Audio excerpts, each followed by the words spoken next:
So hello and welcome everyone to tonight's webinar, Practical Strategies, a guide for parents and caregivers experiencing aggression.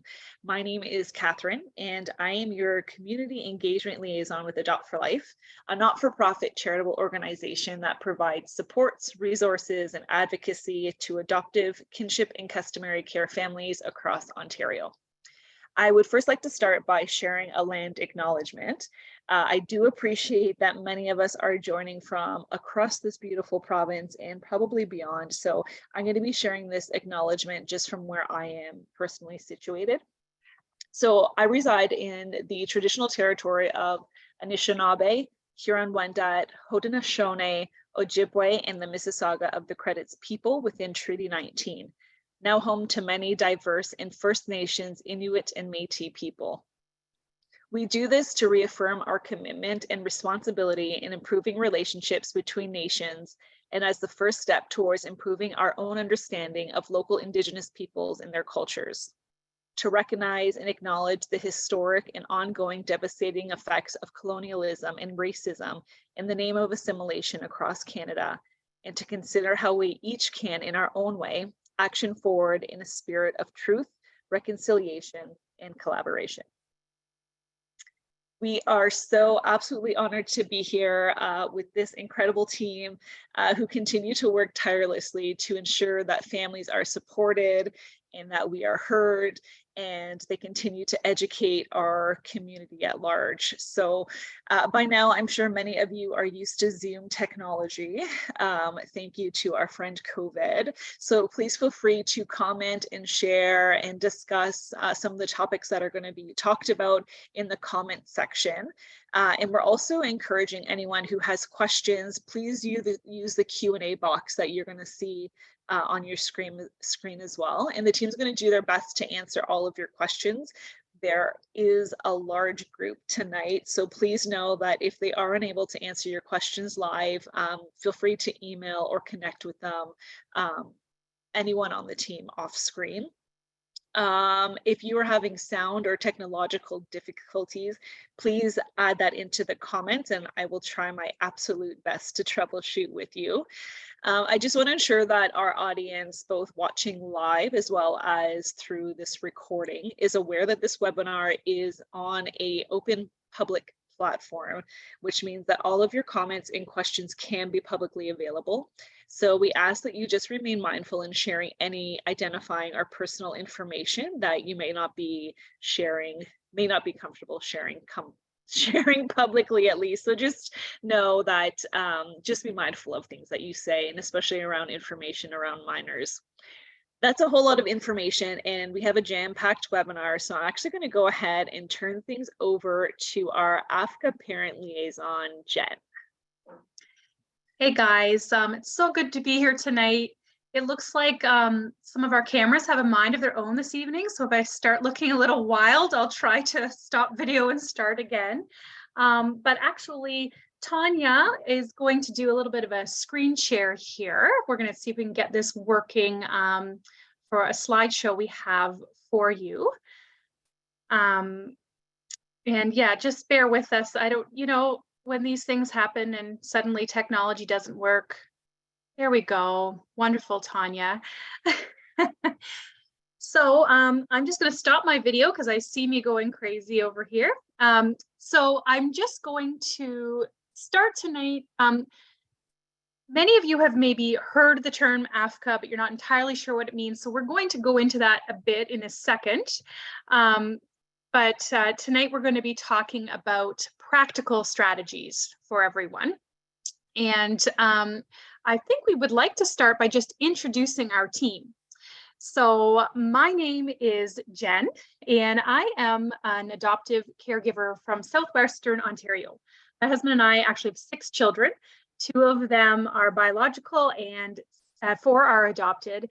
And I really come to my position on our AFCCA team from a spot of kind of experience.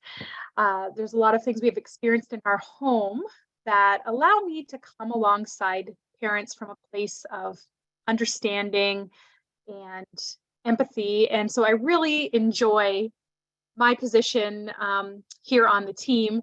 And I did want to share a little bit about Nancy, who you guys don't see on the screen right now. She's in the background in the chat, monitoring our chat, and is going to be helping with some questions. But Nancy is a wonderful member of the team. The slide, I know, we're not sure what's going on with our slideshow, so we may have to have Catherine take over and share it. We'll see if we have to do that or not. Do we want to do that, Tanya? See if Catherine can share the slideshow? Sure.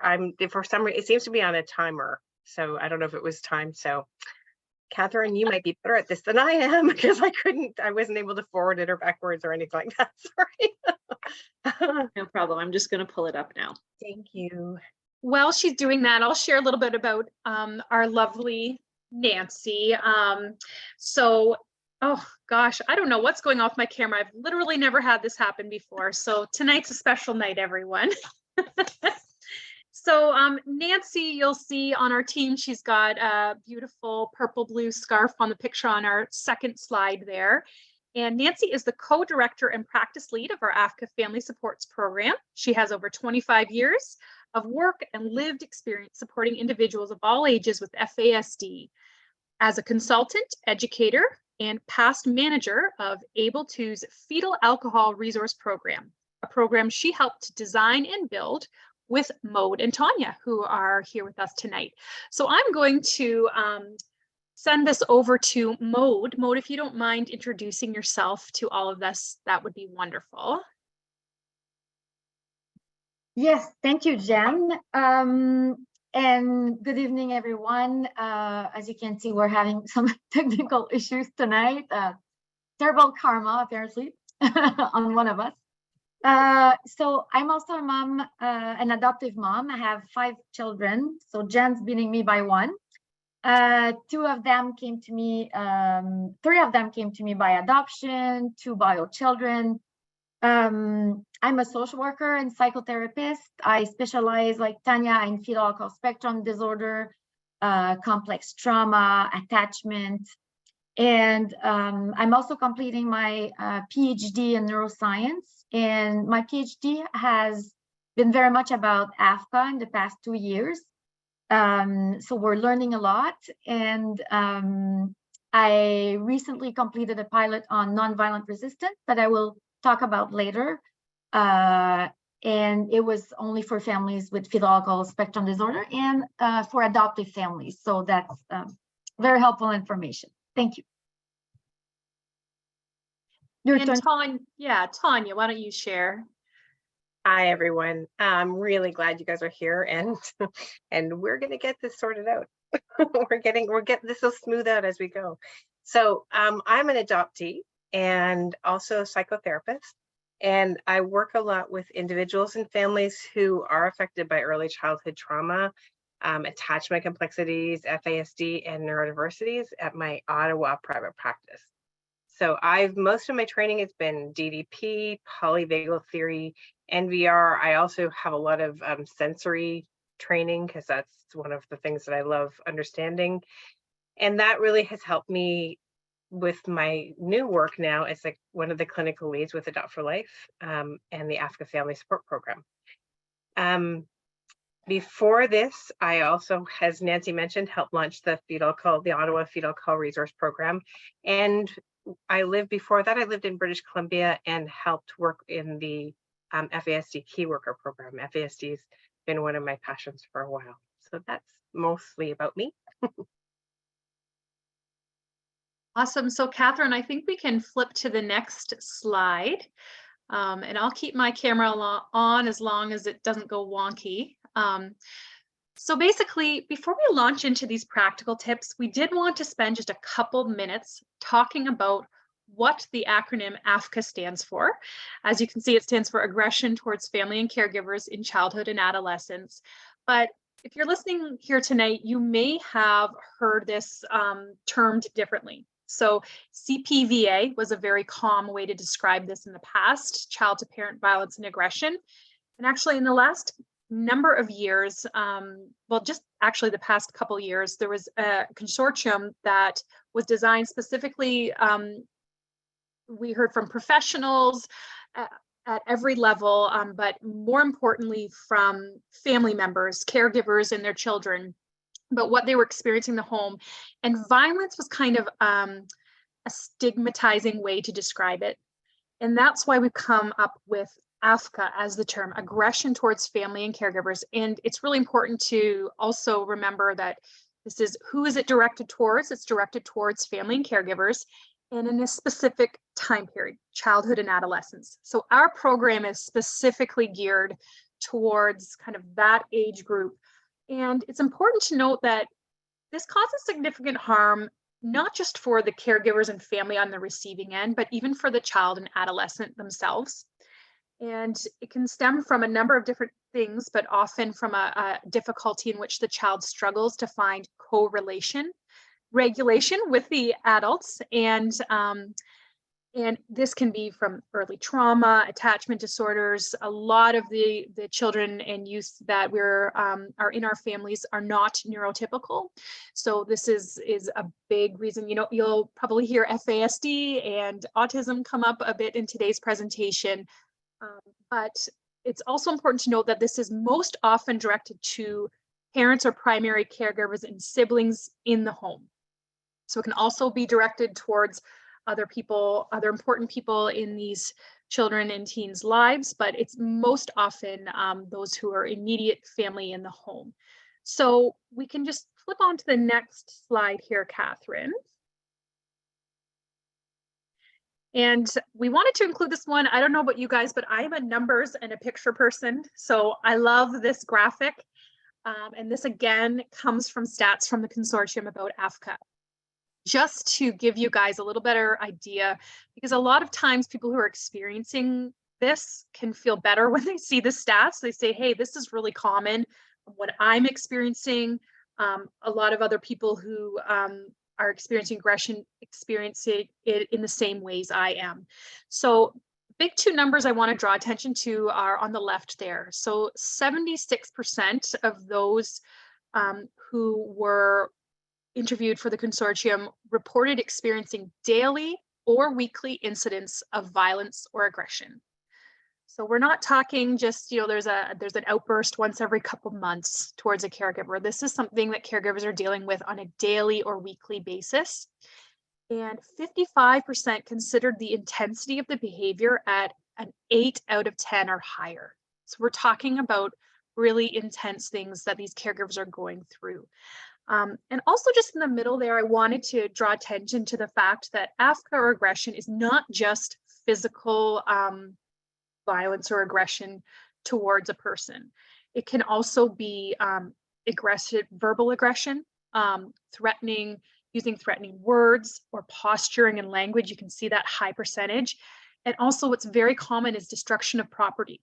So sometimes caregivers might think, oh no, I'm not experiencing this, even though I'm feeling like I'm walking on eggshells all the time, and I'm really feeling like I'm having a hard time, my child's not hitting me, so I can't be experiencing aggression. But in fact, they are, and it's just in different ways.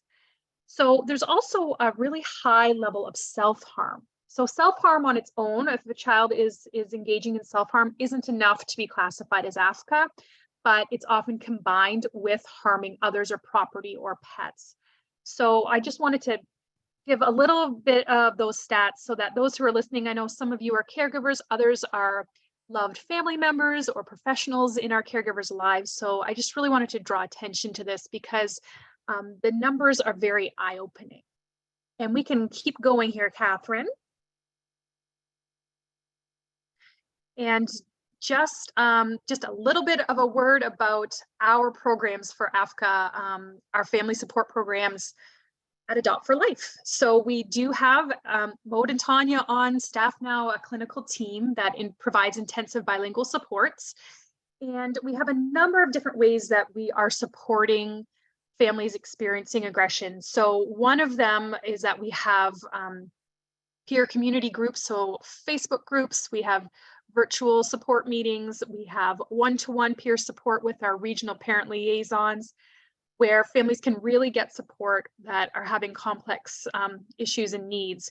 And then we also have clinician-led therapeutic support groups, so that are really geared towards families specifically experiencing aggression.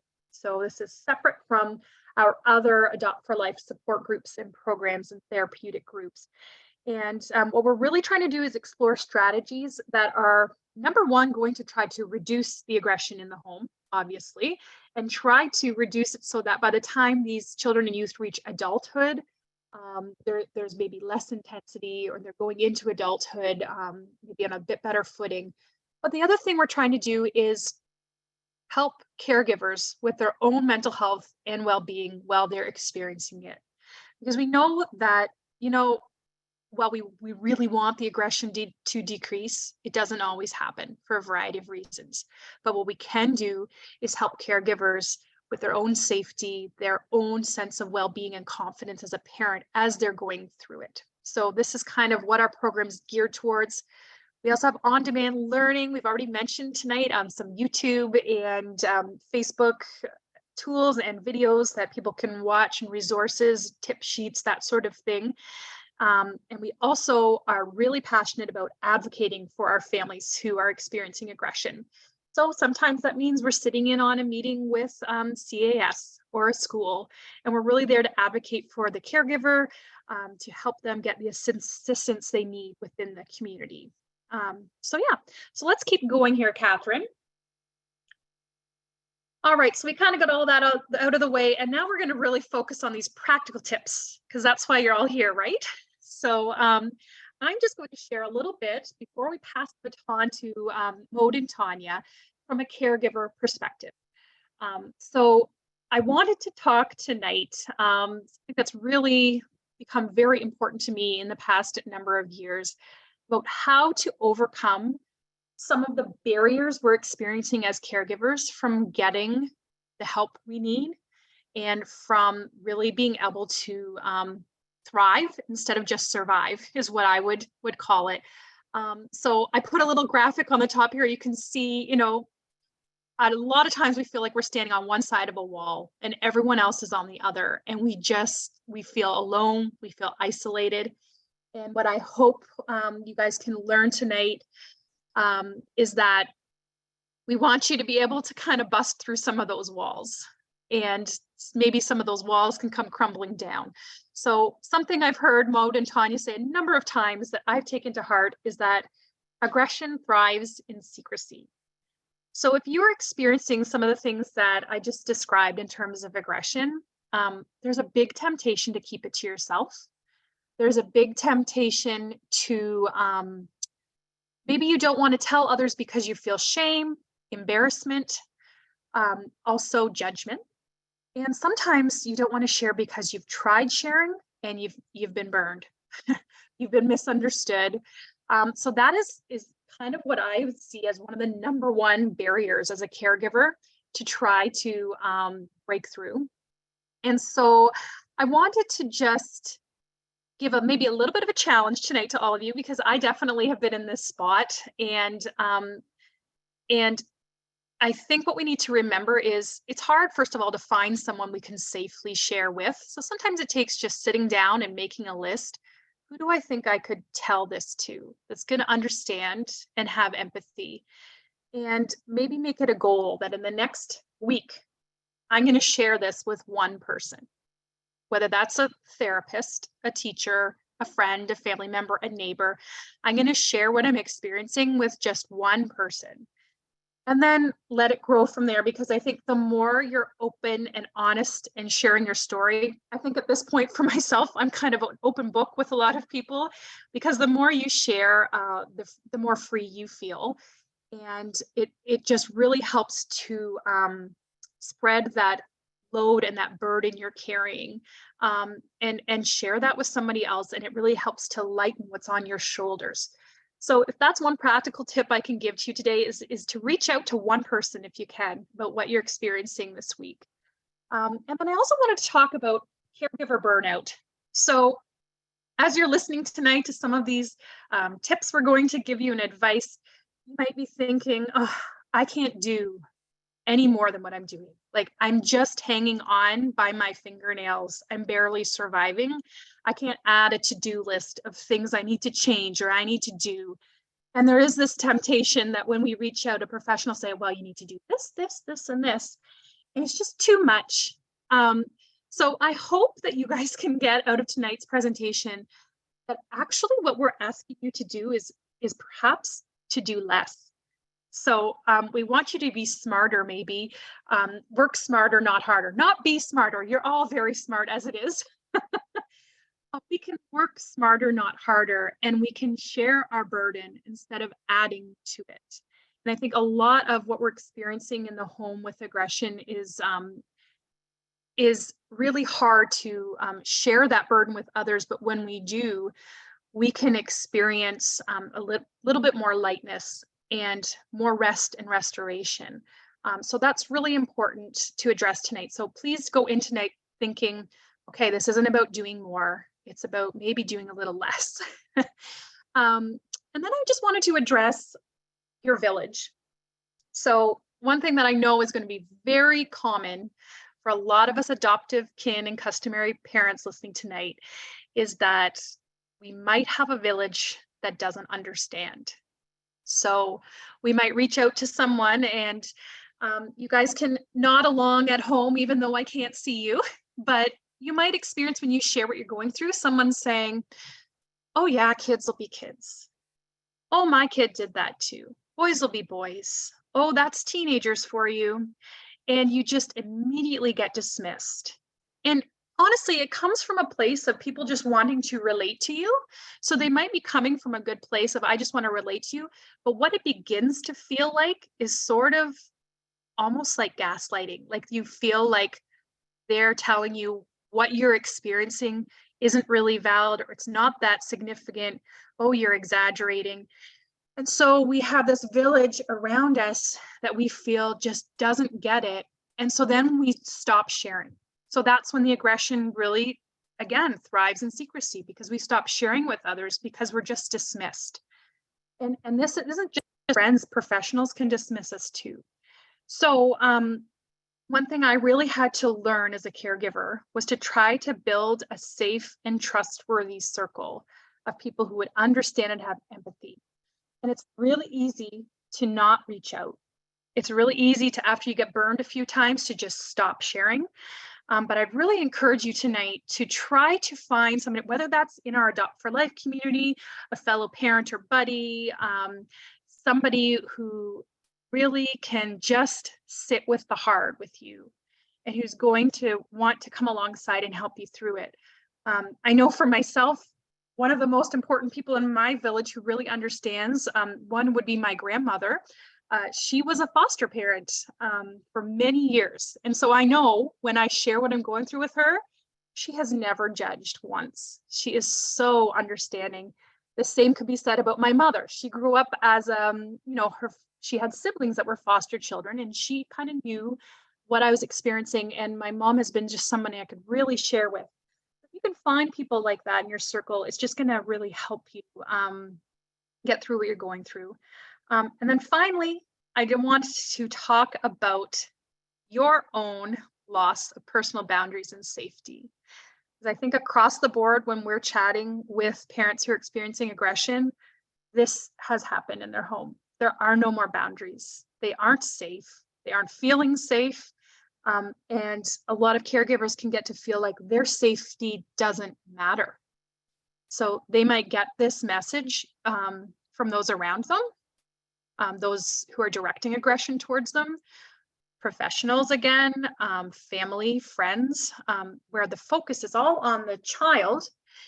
And in so doing, there's no focus on anybody else in the home who might be feeling unsafe. So I had to learn this the hard way after years of just feeling like a doormat and feeling kind of like garbage, that, you know what, I'm a person too. And my life matters too. And everybody in the home matters. And so if we can kind of flip that switch in our mind and I know it's hard because it feels like, oh, I'm being self-indulgent or maybe a little bit selfish by saying I matter, but it's not. And if no one's telling you that in your life, let me be the one to tell you that tonight, that you really do matter. And that's what a lot of what we're going to talk about tonight has to do with. Let's put that parenting role back in your hands and get you that confidence and well-being and mental health well-being that you really need to get through this. So that's just a little bit from my own perspective as a caregiver before we launch into some of these practical tips. And I do apologize that my camera is being wonky tonight. I've never had this happen before. But yeah, I thank you guys for coming along for the ride here. And I'm going to pass this over to Maude, I believe. Yes. Okay, awesome. And if Catherine can just switch to the next slide. Thank you, Catherine. So what I'm going to briefly present is something that we use, this picture that we use to think about family crisis. Most families who are experiencing AFCA are in crisis, especially if their child's very complex. And in many families, there's more than one child who might display AFCA. Like there's many families we interact with, they have 3 kids with FASD. So not only they're triggering the parents, but they also trigger each other. So when we're thinking about a family who might be in crisis, we're looking at all the resources that the family has. When they first adopt, for example, they have, their resources, could be financial, their knowledge, all the trainings they've been to. Maybe they've experienced some difficulties in the past that they were able to overcome. So all these things in the balance, they're really helpful. And sometimes there's systemic supports, like if we're thinking being able to go on parental leave, having your family to help you.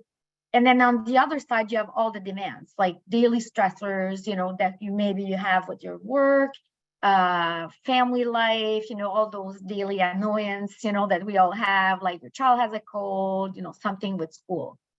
But we're thinking about a family who's experiencing AFCA, the scale gets really off balance. So even for families who have lots of capabilities and resources, and most families that we see, like they've done all the trainings, they've been to therapy, they've done the OT work, they've done it all. And most of them have a good, I'd say, informal resource support, but not necessarily the support that they actually need. But the demands gets really, really high. We're thinking, trauma, difficulty with finances, because it's sometimes one of the parent cannot continue working. Sometimes it's a single parent household. Some of the parents get really traumatized about what's happening in the home, then the siblings as well.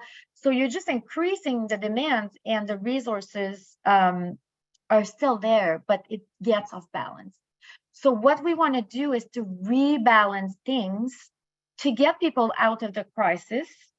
That way, we're more able to help people heal, learn new skills, and think about it differently. And sometimes we're able to have families stay intact, and sometimes we have to look at other plans. So some of the things that we can do when we're thinking about that, when we're talking about systemic support, is making sure that families have access to funding. And sometimes we have to be super creative to find funding for respite. We also have to be creative for respite, because as most of you know, it's difficult to find someone who can provide support for children with complex needs. Increasing resources. And when we're thinking of the demands, this is basically what Jen was saying, when you will need a village to do this. None of us can do this alone. And sometimes in attachment, when we go to all those trainings, we hear, in attachment, you need to spend so much time with your child. It's almost like you need to do it on your own. But with this level of complexity, none of us can do this alone. We really need a village, or some people say we need a city to be able to care for very complex children who display AFCA. So that way we're trying to rebalance the scale, reducing the demand. So are there things that you can take off your plate? Sometimes we ask, what is it that you don't need? It doesn't have to be you specifically. And that's when we start rallying supporters. And I think Tanya will cover that after. And it's also about, when we're talking about meaning making, this can be done in therapy, but this is how we think about AFCA. Are we able to share that with a few key people who are understanding and supportive? One of the things that were identified as very helpful from families experiencing AFCA and the consortium was the peer support. Having peers who say, yes, I have experienced the same issue, and how they've overcome this challenge in their family. I also saw in the chat, and I think it's Catherine who might have shared that. How do you see yourself as a caregiver?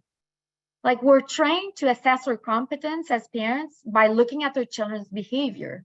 But if that's how we're assessing your capacity, this is going to be really difficult. So we're helping parents thinking about AFCA and about the children's behavior in a very different way. And one of the tools that we're using is polyvagal. Tanya is a big fan of polyvagal. It's really good. It's about the parental self-regulation. And we're also using nonviolent resistance. And nonviolent resistance is about experiencing oppression or aggression or violence, but keep living according to our values. And maybe that sounds very awkward, but there's a way to do it where you're able to find support, talk about it in a way that is supportive, respectful of yourself, respectful of your child, and that you're able to parent your child who's very complex in a way that you can still be proud, even though the behaviors are very difficult. And it's also the way we're thinking about our family, because families can look very different. For families who are experiencing AFCA, for some families, the child may not be able to live permanently under the same roof. We may have more caregivers. We may have supporters in the home. We may have to provide a lot more supervision than the average. So all these things can be looked at, and I think we'll dig a little bit deeper in the next slide. Catherine, I think you can switch for Tanya. Okay. So we've already, we keep talking about the importance of community, and isolation does grow aggression, but it grows other things. And I think it's become obvious families living with AFCA really do kind of gradually become more and more isolated. They stop going out, stop having people over. They get really tired often of feeling judged, or sometimes they feel that judgment out loud, like Jen was talking about. Sometimes they perceive judgment as coming because people say things that are well meant, but they're advice and it's not good advice, or it's flippant comments. And then because we just had COVID, you add COVID to that mix, which isolated everyone, and isolation became extremely pervasive. Aggression grows stronger that way. Isolation, silence, uncertainty, and the feelings of shame that and the fears that come when you feel like you're not doing it right, when you feel like you're doing everything wrong, or this wouldn't be happening. It's a really common way that families that are experiencing AFCA feel. Those feelings grow stronger when we're alone, when we don't have other people to reflect back to us what's really happening. We become exhausted, our nervous systems get overloaded, and then we become even less capable of being the parent we imagined we would be. we become reactive and can no longer kind of think well enough to respond in a way we would like to respond. And that then deepens that shame, and it leads us to feel hopeless and powerless to make positive change. So what we end up seeing often are thoughts of giving up become more frequent and common, and that isolation makes asking for help seem like an impossible obstacle. And what I'm thrilled about is the consortium study really shone a light on that prevalence of aggression. And now we know that AFCCA is quite common. And so that sense that all of the people who felt alone with it have actually been kind of living in parallel universes. And I love that Adopt for Life's first priority is that peer-to-peer support. And so many parents, we hear this all the time, feel so much relief when they're with someone who gets it. Just that experience of sitting in a room, even if it's a Zoom room, with someone who's saying the same thing, who hears what we're saying, brings so much relief for the self-judgment and the perceived judgment that people are feeling. I love being in a group of amazing parents, because we get these groups and all of the parents in the room are incredible people. And you can feel that watching all of the parents and helping parents realize that they're one of those incredible parents as well, and they deserve to be in that room because of that, is a wonderful thing. The other thing that's really great about that kind of peer community is that different parents together help come up with a lot of creative ideas. And they also know of other supports around that when you're on your own, especially when you're exhausted, you can't come up with that stuff on your own. So that's another wonderful thing about community. One of the things we also find is that people are embarrassed to talk about it. Understandably, that shame kind of makes people feel like they have to keep it secret, but people around actually know there's something going on. They just often don't know what to do. They don't know how to support. They don't know what to do that's useful. And so when we can actually talk about it and we can ask for specific support that give people specific tasks, they feel relief as well because they want to help. And that might just give us moments of respite, like someone taking our kid out or playing cards with them or calling them once a week. And that helps us in a couple of ways, because it gives our kids the feeling of being liked, which they really like. They desperately need to feel liked, because sometimes we don't really like them. And that's just what parenting can be like. It also gives us a space to recover and even rest. And that is so incredibly important when you're under the amount of stress people are under when they're living with AFCCA. So respite we know, and Maud already mentioned, respite in various forms is a huge need when we're supporting people, when we're dealing with AFCCA. Other people can also help de-escalate situations. So that might mean having someone on speed dial that can go on speakerphone with you, because when the child who's escalating hears that voice, they put on their social hat and behave differently, and they are able to control themselves in ways that they don't know that they're able to control themselves with us. And that can change a behavior and really de-escalate things quickly sometimes. We can have a neighbor that could just drop by because they need to borrow an egg, and having that person walk into your home can also de-escalate things. And if it doesn't de-escalate things, it can also mean that you're not alone, which can help regulate you. So that can really shift a situation. Knowing sometimes that your child becomes aggressive at a certain time of day. Some children are more aggressive in the morning, some are more aggressive in the evening. You can ask for people to help at very specific times and there's a lot of creativity we can use to get that support. And it's, again, this is when it's cool because lots of different things have worked, and we're hearing about lots of really cool ideas that parents come up with. And yeah, there's often an issue is in the car. A lot of caregivers say, let's say they're picking up their child at school because there was an incident.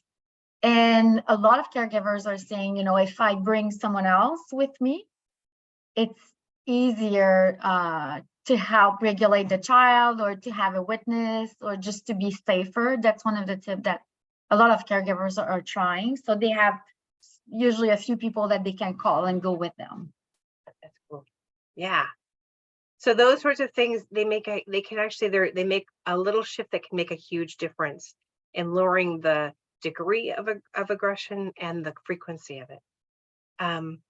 So yeah, that safe connection that you have with people is just the right thing to help start that shift. And we get how difficult it is to open up. Again,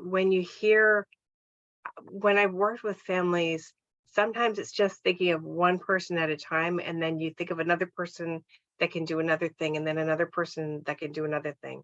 Like Jen said, just talking to one person.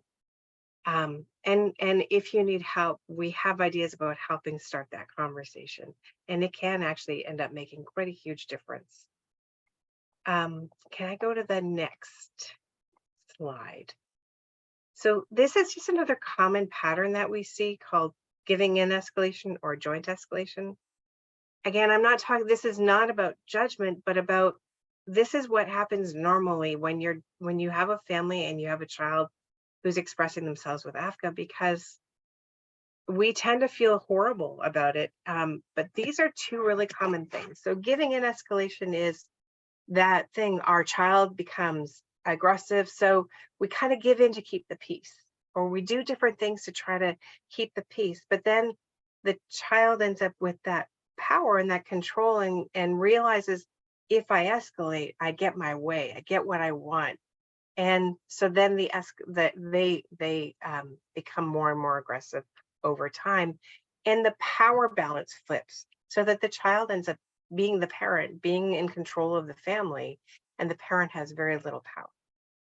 The other one would be joint escalation. So when a child, for example, a child raises their voice and the parent raises their voice louder, and then the child gets louder. And the difficulty with that, obviously, is the person who becomes most aggressive wins. And ultimately, we tend to have brakes on our aggression. Hopefully, our kids can keep pulling it out until they get incredibly aggressive. And that scares them and it scares us. And it's very obvious. That's really common, and everyone ends up feeling awful when that happens. But like I said, this is a typical pattern. Both of these are typical patterns that we see in families. So if you're recognizing this pattern in your family, please understand that everyone else we deal with is also seeing this in their family, and there's stuff we can do. So if you can go to the next slide, please, Catherine. We only have time for a few strategies, but we wanted to kind of give you a few very concrete types of things to do. So the first thing is that it's really important to have a safety plan. And a safety plan is just about what do I do when this happens? And it's something you need to plan when you are calm.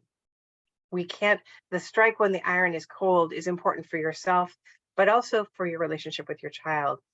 We can never solve any problems when people are escalated. That's never the time to fix things. Just trying to de-escalate is the most important thing, but fixing things, that's not the time.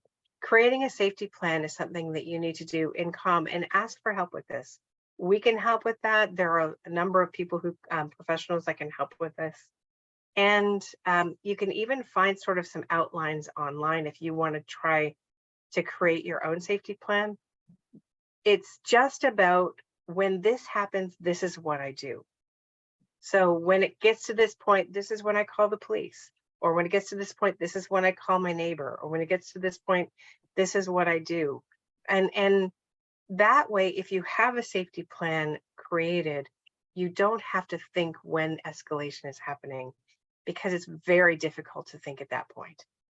You just know what you need to do.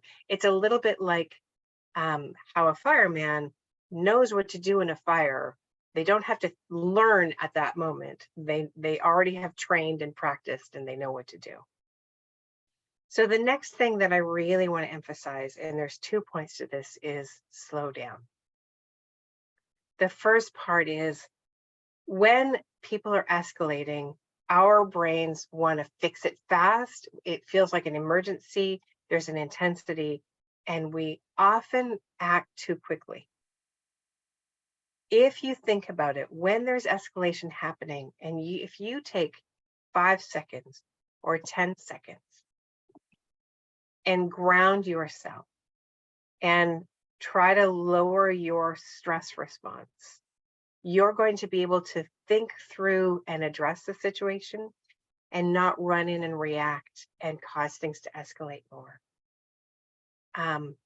There's lots and lots of things that can help you ground. That's when I do polyvagal training. That's what that's about, is to help learn how to ground yourself so that you can use your brain properly, and not just be reacting out of fear. And we do understand that when there's aggression in your home, that triggers your amygdala, that triggers your fight, flight, freeze response. So we need to learn how to stop, ground ourselves, and take a deep breath, slow, kind of stretch ourselves out a bit, and then walk in confidently, partly because we can think, but also when we walk in to a situation, the person who's escalating orients themselves by looking at us. And if we walk in and we're falling apart, they can't co-regulate, they're going to co-dysregulate, and you're going to set each other off. So that's one thing. If you can slow down your response, take a few seconds, count to 5, that's great. The other piece is about slowing down your talking. So many of the people we work with have processing speed issues, so their brains take longer to understand language. And when we get escalated, when things are intense, we talk really, really fast. And if we can talk slower, people can hear our words. Also, if we can talk slower, we will regulate ourselves. It's very hard to feel angry when I talk like this. That sometimes takes practice. Actually, grounding yourself takes practice, and talking more slowly takes practice, because it doesn't feel natural in the moment. But a lot of the kids that I work with, when I ask them, do people talk too fast for you? They say yes.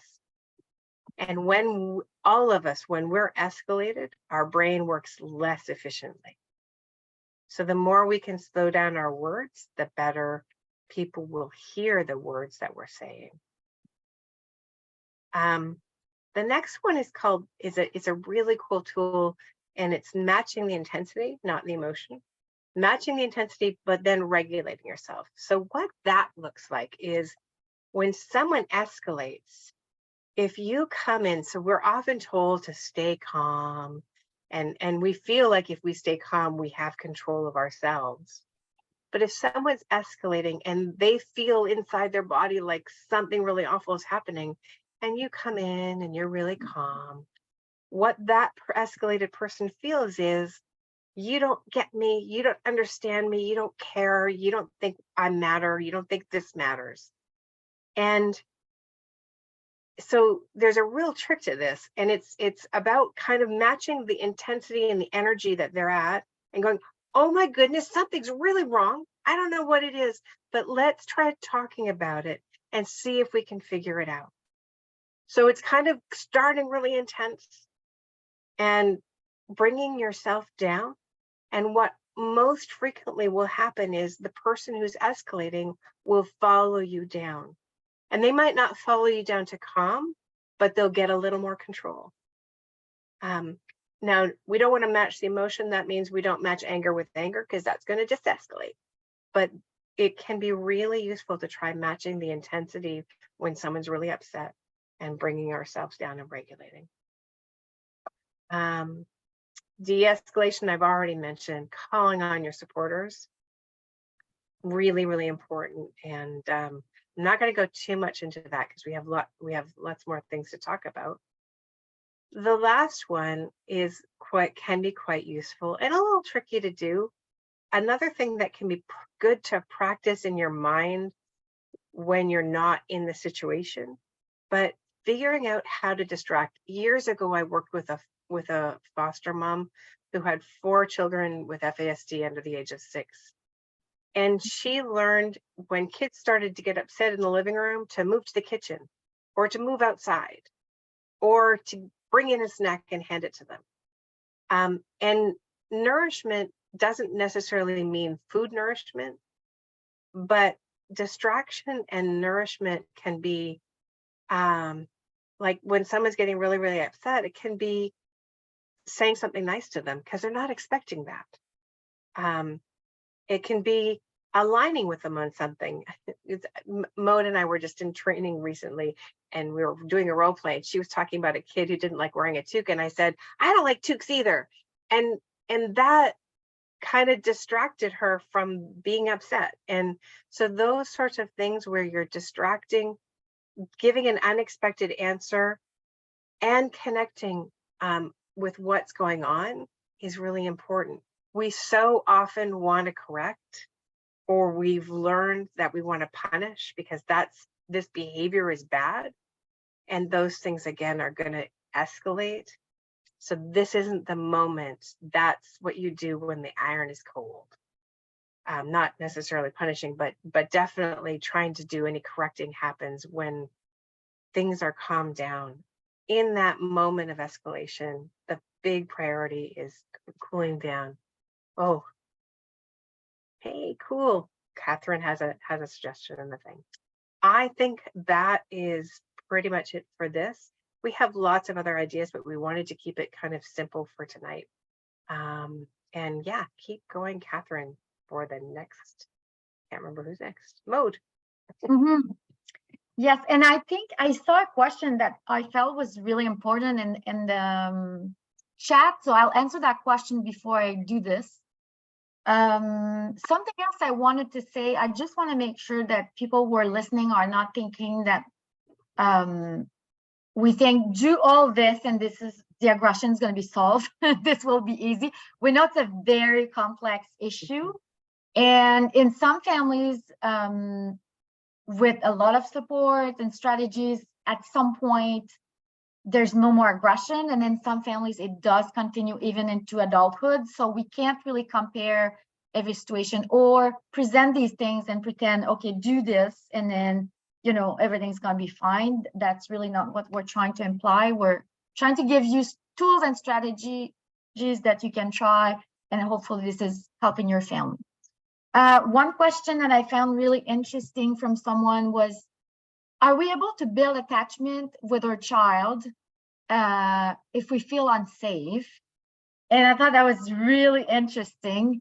And I won't answer like, it's not a yes or no kind of answer. And maybe Tanya, you will have something else to say, but when we're thinking of attachment, especially in the world of neurodiversity or raising a complex child, when we're assessing attachment, we're not supposed to look too much at the child on how they're responding, because we know the child might be traumatized. We know they have a different brain.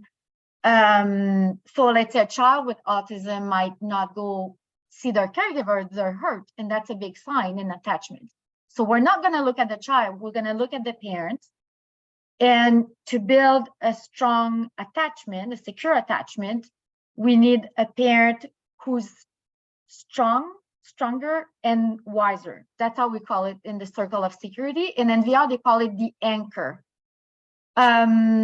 So basically, the more we're able to ground ourselves to respond to the child's needs, to bring some form of co-regulation, we're going to be able to improve the parent-to-child relationship. Will that lead to secure attachment with that specific child? I don't know. But the idea is to look at ourselves, like what we're able to do as a parent, like for example, like if one of my children, and I have 5, so I get the triggers, does something that really upsets me, I have to remind myself, okay, stronger, wiser. I have to look at my own behavior. How will I respond to what just happened? And when I say that, I don't imply that we will not respond to violence and just, oh, okay, this child's traumatized, I'm not going to do anything. This is not what we're saying either. But really, our intervention is about making sure that the parent becomes a strong anchor, and they will need supporters, they will need maybe therapeutic help, and lots of strategies. So I'll move on to the next slide. This is called the basket exercise. This is from NVR, and it's very much about prioritizing your concerns. If your child has FASD, it's even more important, because what we are starting to see is that a lot of kids with FASD and even with autism have trauma, developmental trauma, from being in trouble all the time and all their sensory issues. So if you're always bombarded by, sensory input, and you're struggling with it, then your caregiver, you have ADHD, and you do things that are inappropriate, and your caregiver is always on your back, that leads to a difficult relationship with your caregiver, and that often leads to difficulty with self-esteem, and it's traumatic for the child. So what we try to do is to look at the big basket, and this is where we would put most of the issues. The small basket will have only maybe 2 issues. And usually in AFCCA, we will focus on verbal and physical aggression, anything that's more like related to safety. And in the medium basket, there will be things that it's important, but maybe that could be addressed just once in a while if it's too important. And you have some examples here. And it's really important to do that with 2 caregivers or the 3 caregivers, like all the parents that are involved with the child as much as possible, so we bring constancy.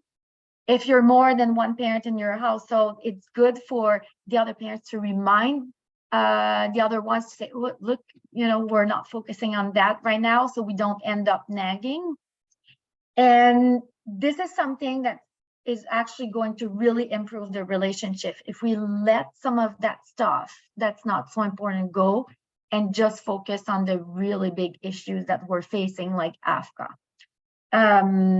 And often what I notice is that caregivers will really need some support to do that well, because at some point we get so burned out or so traumatized, the anger is there, and it's hard to not focus on every little thing that the child does, because everything's kind of irritating. So, most families will need support in prioritizing the basket and sticking to it as much as possible.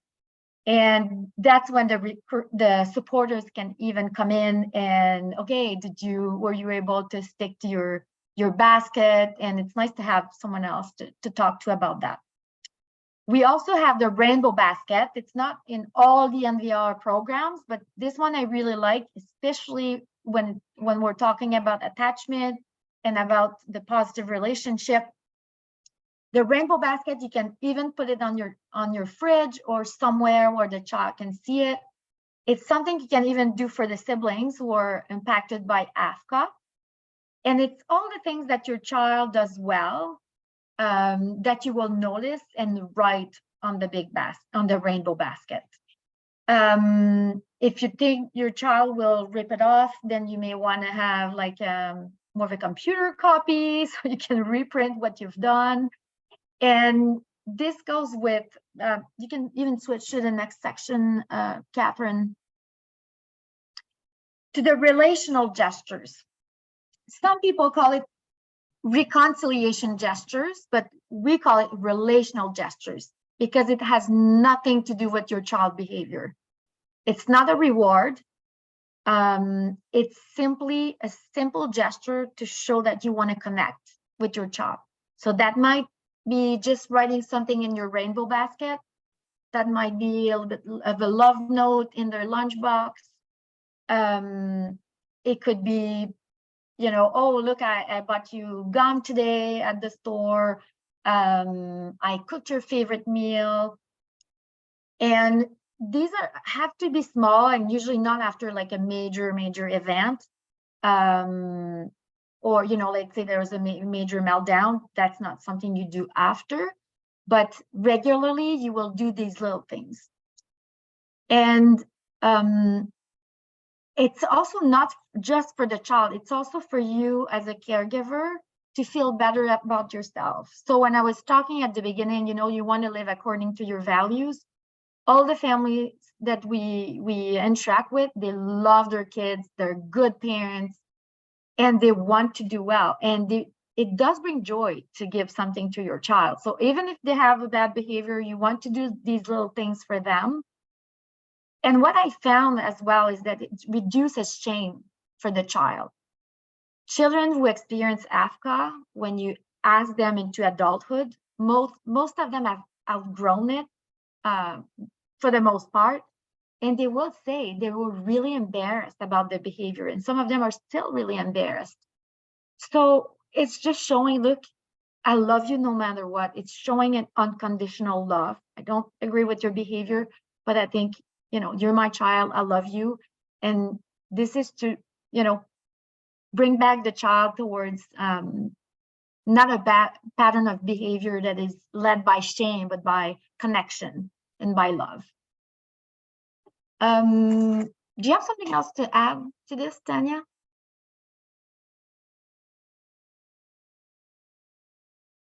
You're muted. Yes, Yeah. always happens at some point. Am I still muted? No, I'm good.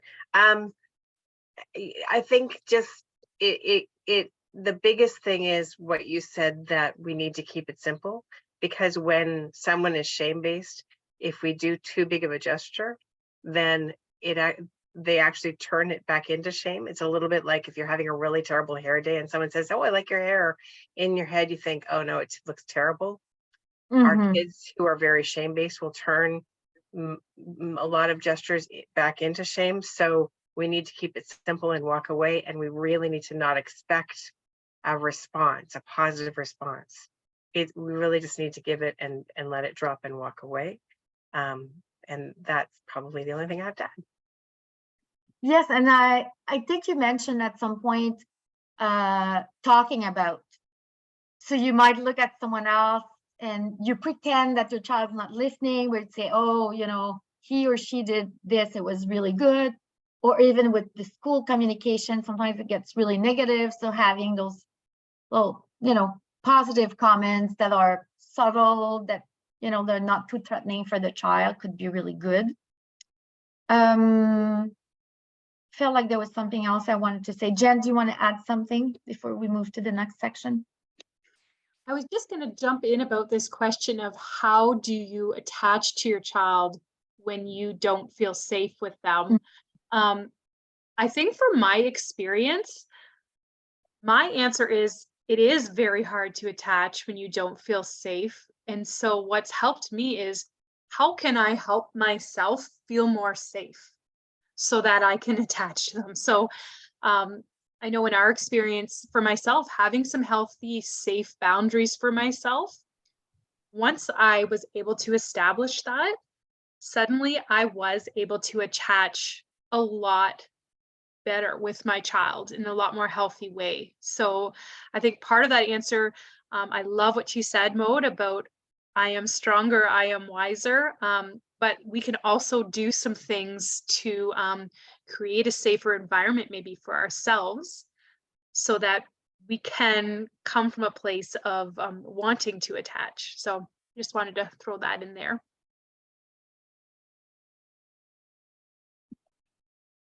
Thank you. And I took a moment to read some of the questions. There's one question that was asked, does puberty have anything to do with it? And do they outgrow aggression?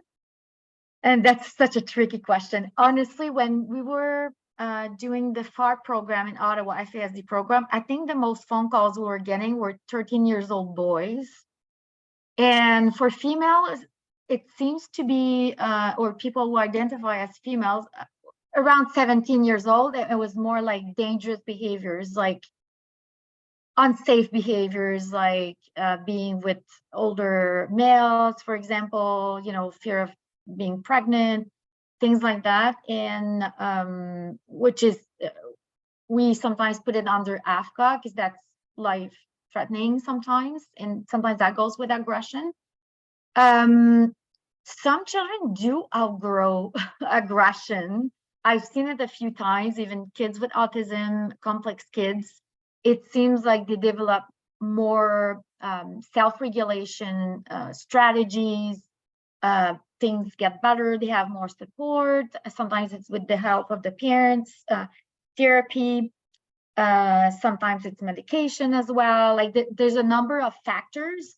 I had kids who were quite aggressive, and with sleep therapy, they got a lot better. Others resolving their trauma around sexual abuse, attachment, did a great job to improve their behaviors.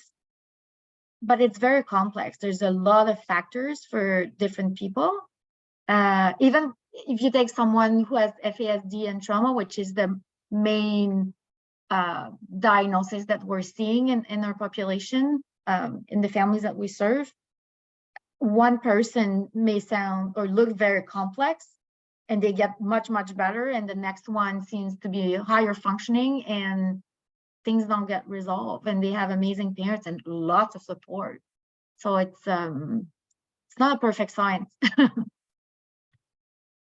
you want to add something, Tanya? I think the only thing I thought is our kids tend to do better the more relationships they have. So again, with that community thing, it's not just for parents, but the more other people that can help our children feel like they're valuable, and we can really help a lot.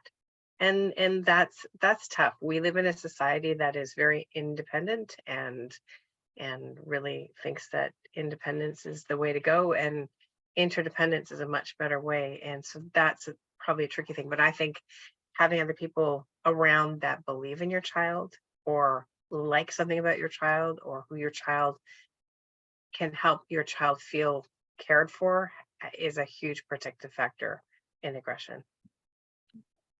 Can I add to that, Tanya? Oh, my video is going crazy, so I'll just end that. I noticed a question in the chat about how to deal with if your child is also physically harming others outside the home. So they send them to school or they get kicked out of programs, and how to deal with that because they end up back at home and you're experiencing more aggression. And just this idea of feeling guilty when you do have your child, send them to a program or something, guilt that the other person caring for them is going to experience aggression. And I just wanted to speak to that because we have this notion that the nuclear family is, you know, parents are all responsible and that's it. And I really think this is such, my own children, my adopted children are Indigenous, and there really is this idea that a community raises a child. So why are we feeling this guilt? It's because we have this cultural sense that the parent is responsible for this child and they need to deal with any repercussions and any aggression, instead of seeing it as this community is responsible for this child, and trying to think of it that way. And hopefully that can erase some of that guilt that parent is feeling. So just wanted to add that. Yes, before we answer the next, the other questions in the chat, we wanted to add, we knew some professionals were coming tonight, so we wanted to have a short message for them. Well, of course, we recommend that they refer to our services. Respite is really important, and sometimes, like some of the families that are experiencing AFCA are in crisis, they need need us to do the first steps in finding respite program for them, because they're really hard to find, especially during this post-pandemic world. A lot of families are saying, you know, the professionals are not necessarily acknowledge what's happening in the home. Either they blame the parents, or they downplay what's really happening. And so that's super important to just acknowledge, yes, this is really hard. There's lots of information on the consortium website that is in our slide, and they can professionals can receive professional education regarding AFCA. We think it's one of the first steps. Of course, offer de-escalation strategies, developing support safety plans. Adopt for Life also has a community for professionals, so we can provide trainings on AFCA, NVR, and polyvagal. I think we can move to the next slide because we're already close to the time. Thank you. And as I said, we can provide clinician-led workshops. We can talk about AFCA, like I said, about NVR, neuro de-escalation, polyvagal theory. We can help with building safety plans, about also recruiting supporters, because we realize it's far from being easy to rallying supporters around families. There's a way to do it. So this is a workshop we can provide, as well as peer mentorship that Adopt for Life is really, they are the experts in peer-led supports. And we're also starting to look at models of co-parenting and creative respite. So this is something that we also talk about in our workshops. So I think I'll leave the rest of the time for questions, if that's okay. Can I share? I think there's just one or two more slides here, Maude, just really quickly. If you are watching tonight and you are not registered with our Adopt for Life community, I really highly encourage you to just go to our website, and you can register as a professional, or I'm looking for support. That little box, that is for caregivers. If you are an adoptive kin or customary care parent, and if you're experiencing AFCA, you can note that when you register, and we will do an intake with you in a timely manner and get you connected with our resources. And you can join a lot of our networks. I did see a question in the chat regarding our support groups. That what if you're not on Facebook? And I did want to mention, none of our support groups actually you need to be on Facebook for. Facebook is kind of a portal we use, but we can email you links for any of the support groups we do, usually over Zoom or Microsoft Teams. So if you have email and a computer with a camera, you can definitely be a part of it. And we also can be more sensitive to certain groups you're looking for. So there was a mention there, equity seeking groups, that sort of thing. So I did want to assure you that our community is very diverse. We have a thriving LGBTQ2S+ community. We are very concerned as well with cultural, racial equity. So do please, I hope that wouldn't be a barrier from joining and getting the support that you need. And Catherine, was there one more there? I just want to make sure we covered everything. That might be it. I'm just double checking on my end.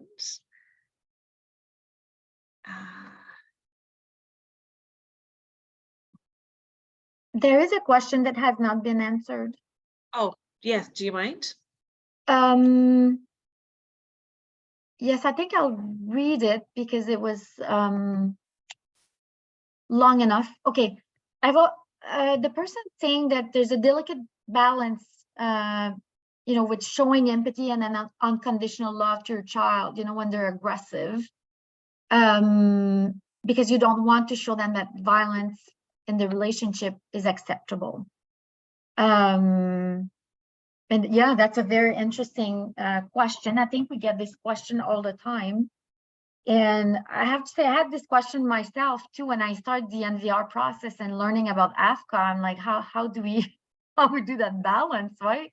And I feel like with all parenting issues, it's a balance about everything. It's a tricky balance to, be consistent enough and be like strict but not too strict with, everything. So it's a tough one, but I would say in NVR, the idea is that you will show unconditional love, unconditional empathy, but you do not accept the aggressive behaviors. And so one of the things that we do, we did not present it tonight, is we have an announcement where we announce to the child we no longer tolerate the aggression and the violence, and we name some of the behaviors. Usually we want to have the supporters with us, and we would say we will no longer keep it a secret. So whenever you have this kind of issue, so for example, you took the car without asking permission. If you do that again, I will call so-and-so so they can help us as a family. So the goal is not, okay, I'm going to call this person and they're going to shame you and they're going to call you and give you a hard time. No, it's about, these other people are aware, they're concerned about me, they're concerned about you, and they're concerned about your siblings. The other thing too, so that in that way we show them that we don't agree. And there's this other aspect that we didn't talk about tonight that is called active resistance. So we will be refusing services. So for someone who has a complex brain, they need accommodation in their day-to-day life. But sometimes there's an over accommodation and they get very controlling and demanding. So we will strike a balance between, yes, I will accommodate your special needs or your unique needs, but at the same time, they cannot control the whole environment. And that means refusing some accommodations and refusing some services, especially when there's aggression. But I think to have a good balance, when it's a very complex issue, usually you need professional help to do that properly, because it's a very tricky balance for any parent, I think. Yeah. We have a few questions that were submitted ahead of time that seem to reflect what we're hearing in our practice quite often. So I just wondered if I could ask a couple of those. One for either Maud or Tanya. I think possibly this would be best for you, Tanya. How would you suggest handling a situation with two parent families where there are two caregivers in the home, where one is really on board with trying to learn about AFCA strategies, de-escalation, and the other parent does not seem to be on board? That it's difficult and happens, it's not uncommon at all, or also just that two people have very different ideas of how to deal with things. And honestly, the priority there is that the parents learn how to work together. And if they need help learning how to work together, I would say maybe get some help with how to do that, because any child will be able to see division and will work that division to create control. So parents, while they can have different ideas, do need to be a team. So that is actually first priority before you can actually effectively address the aggression. That's a tough one. And I'm not sure if this last question grew out of that question, but someone's just asked, what do you mean by co-parenting? Oh, do you want me to answer that one? Sure.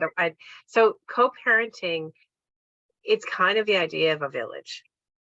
We have this idea, again, of a nuclear family in North America, and for some of our kids with incredible complexities, a nuclear family is not enough. And sometimes co-parenting might mean sharing the parenting with a respite caregiver, with extended family. It's having a bigger village parent your child. It's really an old idea, but it's a fairly foreign one to our culture. And it's something we're trying to introduce and support, because a lot of our kids cannot manage with just one home and just one little family and just one or two parents. They need more than that because they have big needs. So that's the idea of co-parenting. In some ways, it's that's I'm going to go. I wanted to just go back. I noticed that someone asked, what is NVR? And I don't know if we said what NVR specifically, what those letters stand for, but it's yeah, you go, Mode. It's applied already. Okay, sorry. Yeah, so it means nonviolent resistance, and it's an intervention that was created in Israel for families who experience aggression. And a lot of people ask, is it adapted for trauma? Is it adapted for FASD? And it's adapted for parents who have children who display aggression. It doesn't matter the reason, because it's not child focused, it's caregiver focused. So short answer is this. Okay, we just got another question. Finding the right professionals is the tricky piece, as many just don't understand the high need level aggression can be. Where do we find these professionals? So I'm just going to quickly say, as co-director of the program, that is one of our next steps. We're going to be doing a lot of capacity building in the community, training to professionals and service providers, and that's where you can help us. So you can network for us. You can connect professionals to us, and again, you can just use that same email address we've been sharing all night, AFCCA support, not with an S, at adoptforlife.com. That will go to Jen and me, and we'll make those arrangements for you.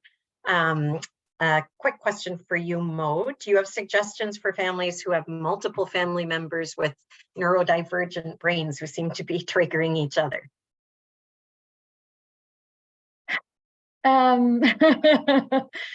It's super tricky, honestly. I'm getting tired now. I don't even know what to say, but it's certainly a challenge.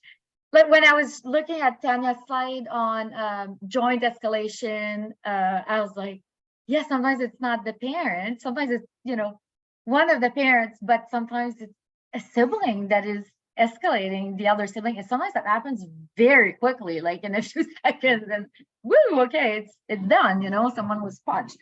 I would say supervision, honestly. It's like, and I mean, a lot of us live with cameras and alarms and, all sorts of tools like that are, I guess, out of the norm, but they're very helpful for safety. And that's when also a lot of us need a lot of respite. And when it comes to continue on what you were saying about finding professionals, I think a lot of the issue with AFCA, it's not even the family, it's the system that's a big issue. Like the complexity of children is placed on the parents, on the adoptive parents, on kinship parents, and these kids, they need a community to care for them. So we are advocating all the time to the ministry, to CAS, to so many groups to talk about AFCA. So we raise awareness, but also we're asking specific things, like we need more therapeutic group homes, we need more trained therapists, we need Children's Aid to have a better understanding of AFCA, to have destigmatizing language around it, not use terms like abandonment, which has been talked about quite a bit. We have the consortium, which is a national-led initiative to try to advocate even at the national level. Having to parents having to relinquish their parental rights is an issue that has been talked about for like 40 years, and it's not resolved. But we are trying really hard to change the narrative and change the system. Maybe we're being idealist. What's the name? You can pronounce it right, Tanya. You got it. Thank you. You know what? We have a lot more questions. We're not going to be able to get to all of them, but for some, for instance, what is polyvagal theory? Tanya did an amazing webinar that explains that for Adopt for Life. So again, if you email that same email address that we've been giving all night, we can send you access to that webinar. I noticed someone was asking about children's aid societies, and yes, our team is working closely with them and offering training. And again, we can't get to every single one of these questions. Sorry, we're even getting more. And some thank yous for you all. I'll say thank you to you all. I think we're getting to the end, so I'll pass it back to you, Catherine. But thank you for so many great questions. And if we didn't address any of them, we will you can email us directly and we can answer the questions for you. Thanks. Absolutely. Catherine. Thank you guys so much. And just to let everyone know, the questions will be recorded anonymously on our end as well. So if there's questions that the team didn't have a chance to fully answer, or we weren't able to reach out, we will have those questions. But absolutely, the email, I put it in the chat as well, AFCCA support at adoptforlife.com. That's where you can reach the team. But I do just want to thank you all for joining us, and for the amazing AFCCA team. You guys are always a wealth of knowledge, and I know that I always learn every time we connect. So we hope that you found this webinar helpful and educational. We know this journey isn't an easy one. The AFCCA team is kindly asking if you can participate in an anonymous survey. This is going to pop up on your screen once this webinar is done. And so this feedback is going to help improve future webinars, future learning opportunities, as well as assist with AFCCA research. So it is very important to get this information, and absolutely it is something that is completely anonymous. So we've said this a few times, but for those of you who may be wanting to connect with the AFCCA team one-on-one, you may not felt comfortable in asking a question, or we weren't able to get to it this evening, please know that they are always available. So making sure that you are a part of the Adopt for Life community, and also emailing us, AFCCA support at adoptforlife.com. Thank you guys so much. I know I'm going to be processing a lot of information, so I can imagine other people out there are as well. But I hope that you have a great evening, and just know that this is just another step in our journey together. So thanks very much. Have a great night. Bye.